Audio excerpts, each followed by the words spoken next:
ଆକାମା ବଇ ପାନ ଗୁଆ ଥୋଇ ପାନ ଗୁଆ ତୋର ମାସକ ଧର୍ମ ମୋର। ଆଜ୍ଞା ହଁ, ଏଇଟା ହେଉଛି ଆମ ଓଡ଼ିଶାର କାର୍ତ୍ତିକ ପୂର୍ଣ୍ଣିମା।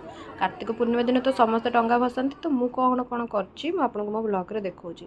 ତା ପୂର୍ବଦିନ ସନ୍ଧ୍ୟାରେ ବସି ସବୁ ସେଦୁଅ ତକ ମୁଁ ବାଟିଦେଲି, କାହିଁକିନା ତା ପରଦିନ ତ ଆମର ଚକୁଳି ପିଠା ହେବ, ସବୁ ଓଡ଼ିଆ ଘରରେ ହୁଏ।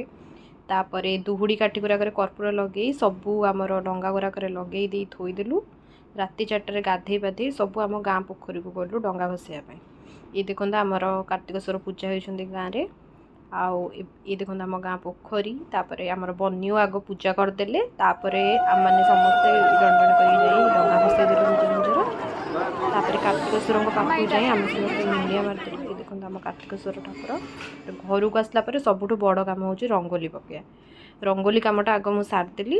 ଆପଣମାନେ ଦେଖିକି ନିଶ୍ଚିନ୍ତ ମୋତେ କହିପାରିବେ କି ଭଲ ଲାଗୁଛି ନା ନାହିଁ, ସମସ୍ତେ ଭଲ ହିଁ କହିବେ। ତାପରେ ଆମ ଟୋକା ଉଠି ଯାଇଥିଲା, ତାକୁ ନେଇ ଗଲୁ ଭାରି, ସେ ଡଙ୍ଗା ଭସେଇ ଦେଲା।